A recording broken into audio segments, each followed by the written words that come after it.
Choosing the right subject, degree program, or career path can be one of the most difficult and important decisions in a student or learner's life.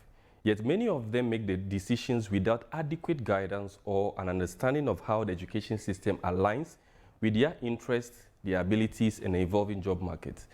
In this edition of KEYPOINT, we explore how students can make such decisions, inform academic and career decisions, avoid the common pitfalls, and prepare success that is rapidly happening and changing the world.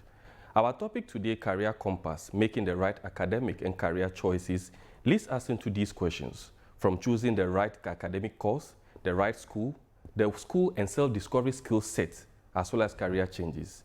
I have in studio with me Mr. Prosper Begedu and Mampandine Jagri, both associate professors, Professor Begedu from University of Lomé and Professor Jagri from the University of Kara. Thank you for honoring the invitation. Thank you.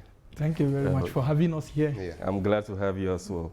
Both guests are the best suited guests I have for this particular topic because they are in the education sector and they have done a lot of exploration. They understand how the curricula works, how students behave. They have done a lot of teaching and lecturing themselves.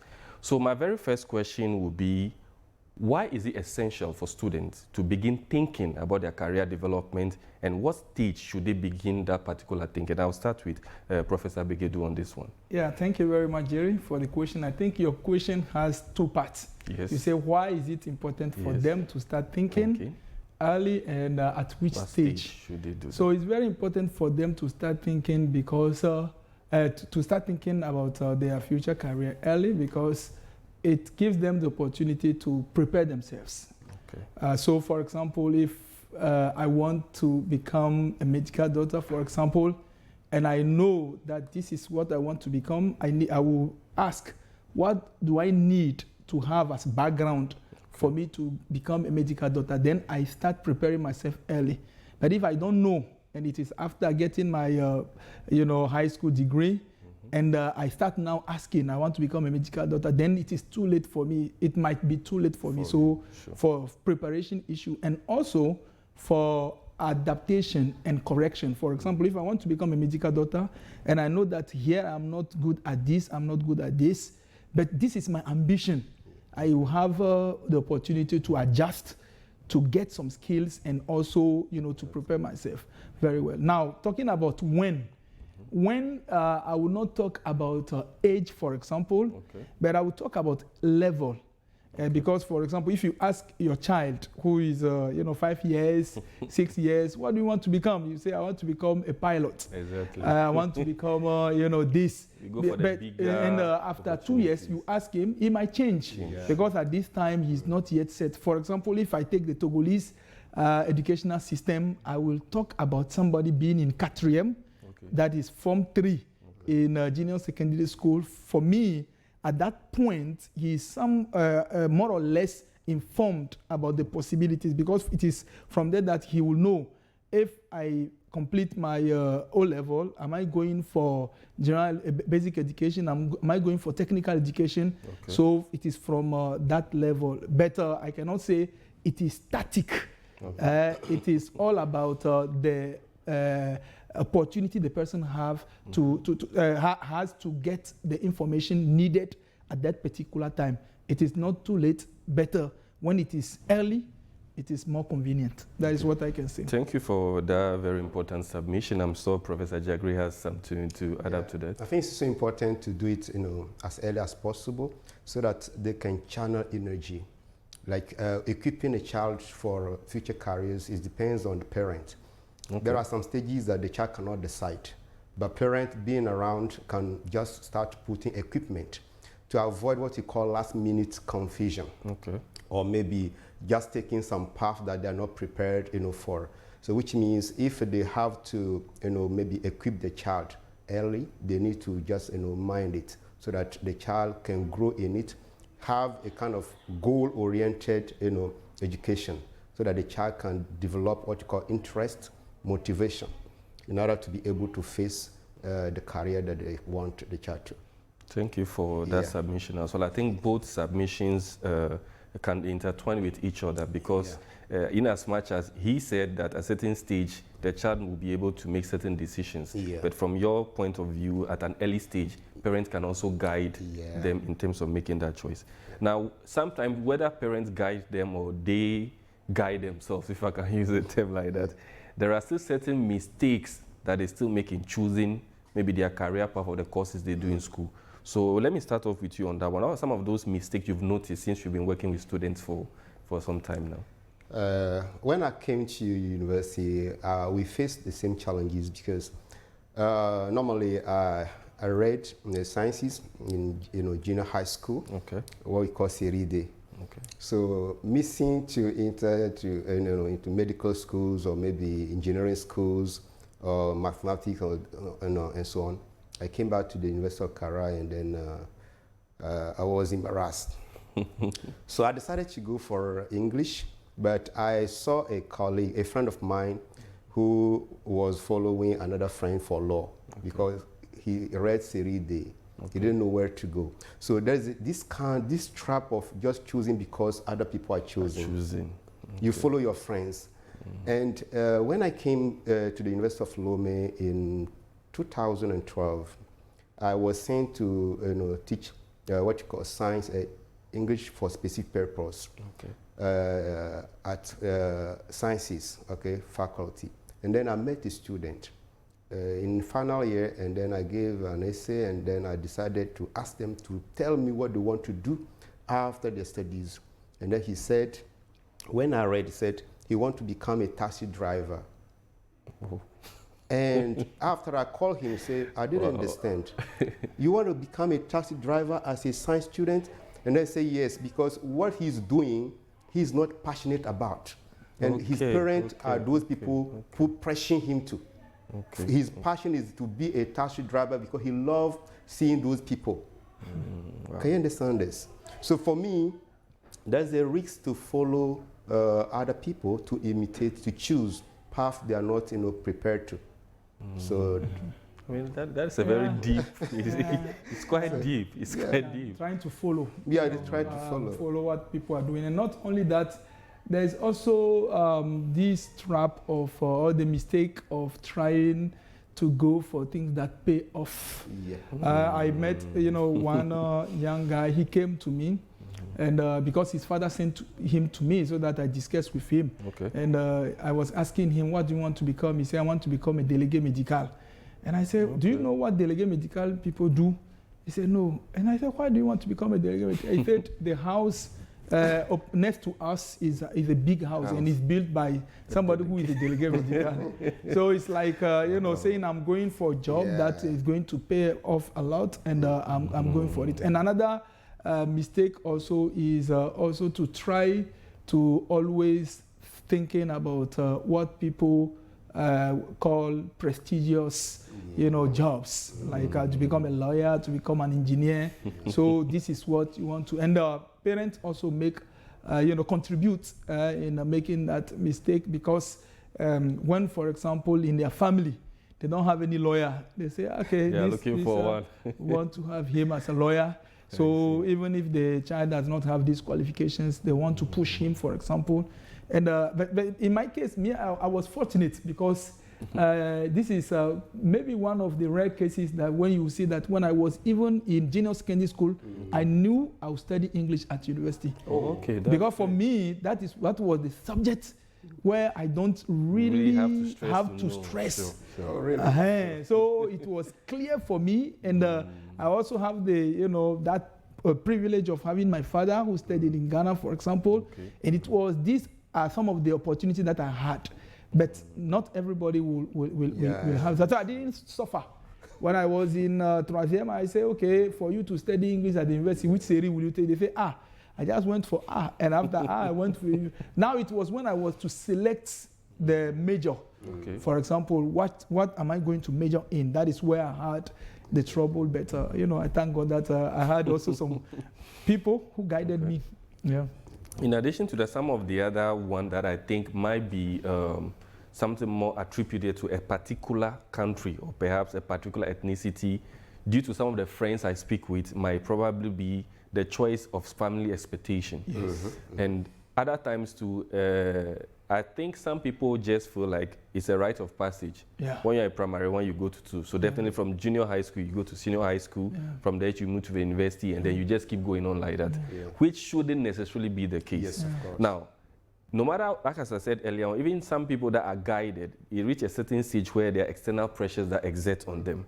So at some point, they may be forced to choose a different course. Yes. In my own example, I used to be very good at drawing when I was in senior high school because I had a friend beside me who was a Nigerian. Every time we were in class, he's always drawing. So at some point, I began to pick up the habit. So very little time, I'm scribbling something somewhere, whether it is lettering, calligraphy, or drawing. So I think I got home one semester, and then my dad saw the book, and then was talking with me and said, okay, they want to move me from general science to visual art, just because of what they started seeing. Yeah. But I mean, it was just a hobby for me. It wasn't something I was looking at to maybe become a career choice for me. So sometimes, as we said, parents can also, but at the end of the day, I did general science. I'm a journalist today, so I can't blame them. But yet I don't want to miss a point. I may forget it. I want to raise this. Talking about the mistakes. One of them is getting the wrong information. Yes. For example, there are people, they end up having a very low self-esteem about themselves because they tell them to become a medical doctor, to become a lawyer, because you need to come from a well-to-do family. So even in their dream, they don't even want to venture into that. So it's like this is, even if they have the skills, they have the knowledge, the ability, they don't want to go into that. They just push it. So I think that can also be one of the mistake. dangers, sure. Now, definitely when you make certain choices, it comes with the consequences. So talking about the family pressure, the external pressure, the popularity, the fright of not coming from a well-to-do family in order to pursue some courses. What are some of the dangers that can influence an academic choice in terms of a student making an academic choice rather than making those choices based on personal or informed choices? So the question is to know, what danger does it pose when you make those choices based on an informed choice and when you make those choices based on those external pressure that are not suitable? So I'll start with Dr. Jagri on this one. I think when you make an informed choice, if I start from that, you know already what you can do. As my colleague said, if it's an informed choice, it's clear that you know the path. But if you make a choice based on pressure, you'll be lacking what you call motivation on the way. You may drop out. There's so many people you to abandon. And then when we came to the studio, we're discussing about some doctoral students. People will lose, motivation, interest, and then some will just abandon because they are not prepared for it. So, which means they didn't make the choice, taking into account a lot of things. Maybe they didn't discover the subject, the field that they're studying. They didn't get counselor people who can just advise, maybe coach them to get into that career. So I think they may lose motivation, they can abandon, or maybe some may have low performance. They will finish, they get the degree, but they cannot perform. Exactly. Because they didn't put a lot into the job because of the lack of motivation. Yeah. So, but they can, I think, yes, thank you very much. They can perform, but there is no love. There's no passion. There are some people who got degrees and came and, handed the degree to the parents. They say, okay, you wanted me to become this? I've taken it. So now let me go and do what I want to do. So if, for example, a child wants to do something and you say, I want you to do this, if you don't pay attention, the level of commitment will be very low because the child did not want it. You are the one who forced him to do it. But if the child decides, when he goes there, even if there are challenges, since it is his own or his or her own choice, he will say, okay, I don't have any reason, to withdraw because this is what I've decided to do. So for me, when you have the right information, informed choice, it gives you the opportunity to continue struggling and fighting when there are challenges. But when it is not on an informed basis, then it is just the influence of other people. You will end up not showing passion, and finally you will retire. He said drop out. Yours is to retire. This is Okay, so academic retirement. moving away from there, talking about career choices or academic choices that we do based on things we are good at, things we love. How do we find the balance between one and then the other, so that when we are making that choice, we are looking at the future? Because honestly speaking, sometimes you can choose what you love today, but tomorrow it may not be as lucrative as you think it is. Yes. At the same time, you can choose what you are very good at. You spoke about the English, for example. When you gave the example earlier, when maybe a child is 5 years old, you say, what do you want to become? They will say pilot. Or I think we grew in that system away. But maybe some of us got to the stage where we realized probably a little bit earlier that sometimes it's not just about what you like to do or what you are good at. So that my question is to understand, how do you put the balance between looking at what I love to do, what I'm very good at, and the future, what the future reserves for me, in terms of making the choice about the career path or even courses at the university? How do you find that balance? Okay, I can start. Now, for me, these are key points. When you are making a choice based about your career, there should be passion, and there should be skills, and there should be the future, what opportunities you have. So the three is like a triangle. So now, if, for example, you want to become, I will just give an example, an engineer, but you don't have the skills for it. You have the passion, you don't have the skill. What you can do is you can work on those skills. You can develop them. If you try, you can make it. But sometimes you will try and you will not make it.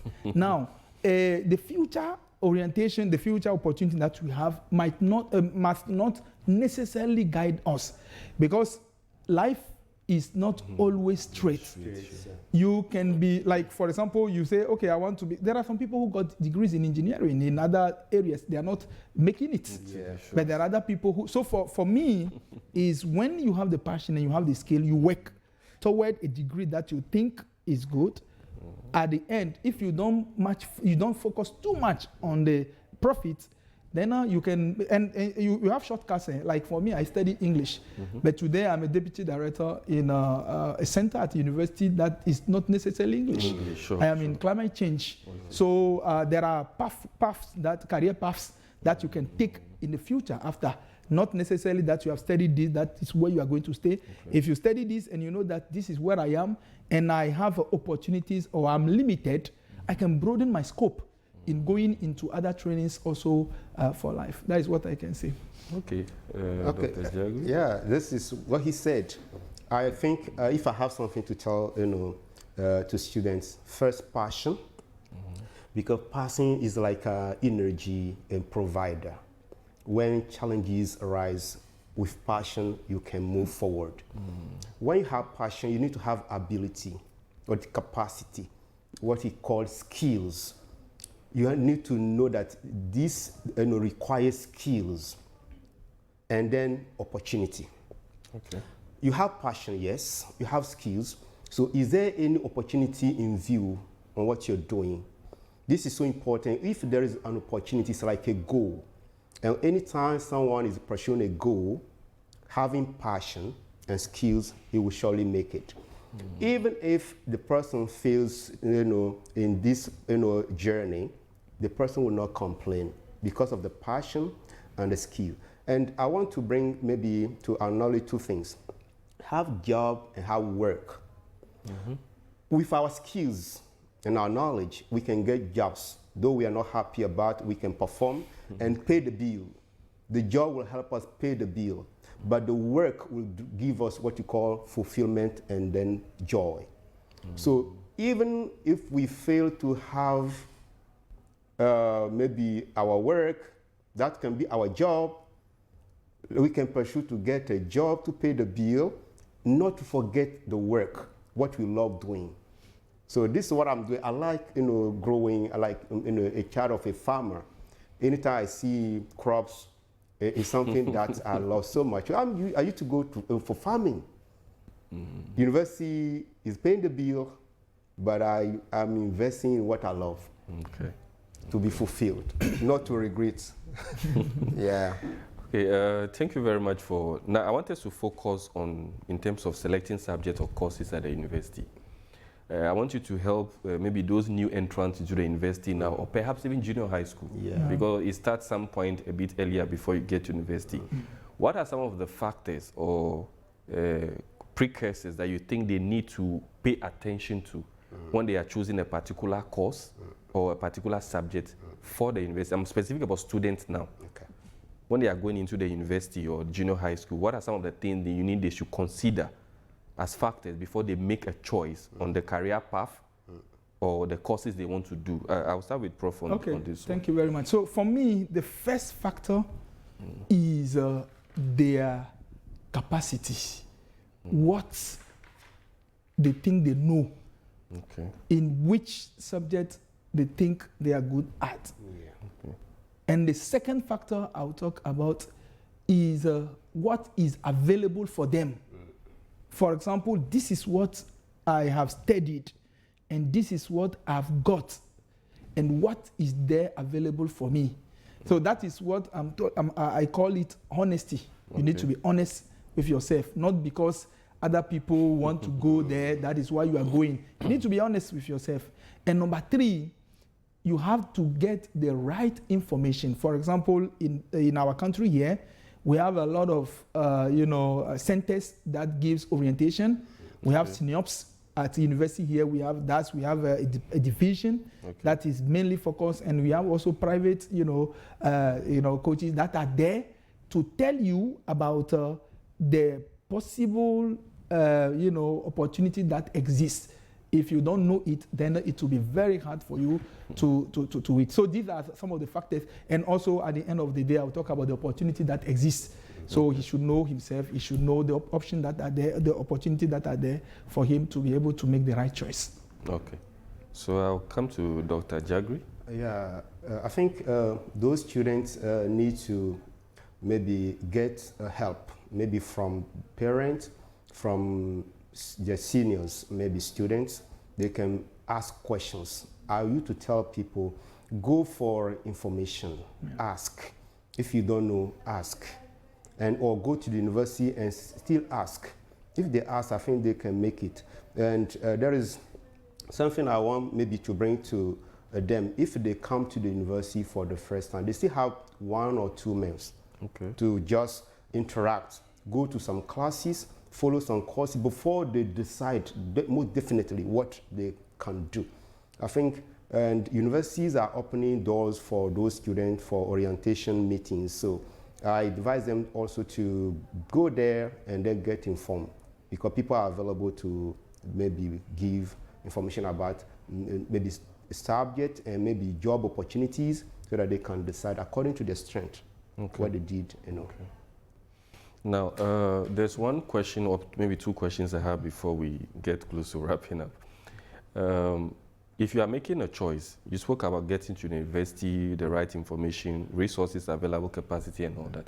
So beyond academic qualification from maybe junior high school, maybe the straight A student, the Bs or what have you, and you've come to the university. Sometimes it's not just a matter of having something good on paper. Some people can be very good academically, but I think beyond the academic qualification, there are certain skills that the students should have or should acquire, so that when they are making or when they make that choice, they can excel through the journey. What are some of those skills that you spoke about honesty earlier? That is one of the reasons I'm bringing this question. What are some of those skills you feel students should have, so that when they go beyond academic qualification, they can still say maybe the fulfillment he spoke earlier about, they can acquire that fulfillment? Yeah, thank you very much, Jerry. I think I will maybe say something before I answer your question, if you don't mind. So what I want to say is that the students should also learn to listen to what people say about them. So like parents, friends, sometimes you do things you might not know, but people can tell you. So they need also to be sensitive to this information. Now, one of the things that I tell my students, especially at university or wherever I meet them at church, I tell them, degree is a degree, but there are some skills. We call them the soft skills. For example, I am the coordinator of American Corner. I tell the students, those who come here for the activities at Corner here, they are different from those who don't come. It's an example. Definitely. Because there are, for example, here you will learn how to do teamwork, which you don't learn in the classroom. Critical thinking, for example, and how to write a minute. Leadership. Because they will put you in charge of things. Yes, they will say you are the secretary, you are this thing. So these are the skills that the students need to acquire. The soft skill, like critical thinking ability, leadership skills, and so on and so forth. So they need to open up. When they go to university, they should not stay in classroom settings only. They need to attend various associations and meetings that will help them also develop their skills, soft skills. Yeah. So I'm sure you have something. Yeah, problem-solving skills. And I want to move from critical thinking. The challenge today is to have students think critically. And so it's important when someone starts thinking critically, the person will be able to solve problems. But sometimes, funny, those are the teachers they hate more. Yes, they just want you to force them to come copy, out of their shell and think and do things. So they want the easy way. The easy way, which weakens the brain. Because if you stop thinking or exercising your brain at a given moment, you will not be able to generate what you call ideas. Think about topics deeply to bring maybe solution to. This is what I think they can try to pursue, and also digital literacy, computer skills, communication skills. Communication skills, and that's so important because today with the technologies that we're having, artificial intelligence and all these things, everyone needs digital skills, computer skills, and then I can say communication skill. If you do good things and you don't know how to speak about them. Yes, of course. So now success means different things to different people. So at the end of the day, how can such a student feel fulfilled or sure that, okay, with all, probably after watching this show, be like, well, I learned a lot. Now I'm going to make my career choice. I'm going to select my course at the university. How do I put it? What should they do so that when they finish doing that, they can be confident within themselves that, yes, I've listened to Professor Begedu, I've listened to Professor Jagri, and I'm able to make an informed choice. What is that thing that they can measure up to say they made that right choice in terms of their career path and then their academic choices? Yes, I'm sorry to take the floor. What I would say, as what we have said, we said that they should know themselves, they should get the right information, they should work hard. So if, for example, a student knows that this is my level, and he has the right information, and he works hard, we are talking about the soft skill, he gets them, all these things, and even at the end of the day, he didn't get, as we say, success, we mean that by measuring it with money, he will say that I've tried, I've done it, I've got the right information, I did the right thing, and he will even end up going into other venues that will provide him. But if he does not get the right information, he does not work hard, he does not make the right choice, then he will finally get disappointed because he did not get the right information. Okay, Prof. Jagri. At the end of the day, I think if you make the right choice, first of all, your choice should answer this question, why? Why? To discover the meaning, the purpose of your choice, your education. That's so important. And if you make the right choice, there will be motivation. And then ability to do what you decided to do. And what you do, maybe academically or if you go to the professional world, it will answer to some values. It will meet some values. Your value, you have life principles. Do what you call skills, maybe what you do, does it obey your ethics, your life principles? So I think if you gather your these parents want you to get money, money is inside, but you can get money and maybe there will be ethic lacking, moral values it may be lacking. And sometimes if you go to the village, there are some people that village people will refuse to get money from them because they may suspect that your money is not, it's not clean. Yeah, it's not clean. Though they are poor, they don't even need this kind of support. So at the end of the day, if you finish your maybe studies and you get a job and you want to know if you are fulfilled, you need to sit down and see, my choice, does it answer why? Is there any meaning, any purpose? And where does my motivation come from? If I'm so motivated to do the work as an employee, and if it answers what you call my moral principles. Are you helping the society? I Yes. know this. No, I'm saying yes. If my job, what I'm Yes, doing, of is it course. contributing to the development of the exactly. society? And what is very important is the fulfillment. Yeah. Because there are some people who are making a lot of money, they are not fulfilled. Exactly. There are some people who are making, a little, but they are fulfilled. Yes. It's all about. On that note, I will take your last words or advice to our viewers, and especially students who are in the midst, or probably who have already gone a step further of making those choices. Yeah. Maybe if they need to reflect on the choices, what are some of the things you want to tell them? Yeah. Either as an encouragement or whatever advice you have for them. Yeah. So the first thing is for those who have not yet made a choice, I think they need to consider what we have said so far, take them seriously. But those who have made some choices and have noticed that they have made mistakes, it is always a possibility to correct mistakes in life. And today, for example, in all our institutions, we have possibility for people to go for orientation. Okay. I'm doing this, but I've noticed that I've made a mistake. I want to go into this. Okay. What do you want to tell me? And they will tell you, okay, for your career, you have to go this way. So it's possible. And finally, what I want to tell them is to be courageous, because it takes courage to admit your mistake, and it takes courage to take a new path that you want to pursue in life. Thank you. Thank you very much, Professor Jagri. I think there will be mistakes. There will be wrong choices. This is a fact. And if it happens that some maybe choose a path that they don't intend to, they have 1 year. That year can be like for a year of experience. I saw so many students who missed the first year and then they came back on the right path. Okay. Some finished as medical doctors. I know a lady, he went for law, and after 1 year, he went for sociology. He's in Canada now for the doctoral studies. So there's still room for choices. First year, if you miss, come back and then do the right thing.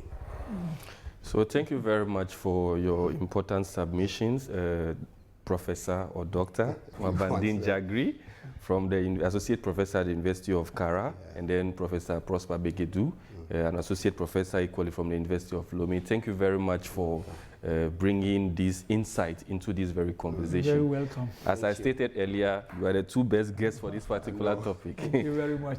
We are honored. Thank you. Yeah. So now, as we wrap up, there are a few questions I want to put out to the students out there or those audience watching us. I want you to remember, should money influence your career choices? That is a question I think you should answer personally. Can someone be successful in a career they don't love? That is another question I want you to ponder over. Is studying abroad always the better option? I had wanted us to tackle that topic, but I know it would have been lengthy, so I'm leaving it to my audience out there. And is entrepreneurship a better path than employment? Professor Jagri emphasized more on the agriculture or the farming aspect, where people think that it is not necessarily a job. But before you eat today, remember there's a farmer somewhere who farm. And then should students also prioritize passion over job security? I spoke earlier about career choices that in the future, if they will still be there. So until we meet again for another impactful episode, I'm hoping we'll be able to get the professors back on a very impactful topic again. So see you next week. It's a bye. Thank you.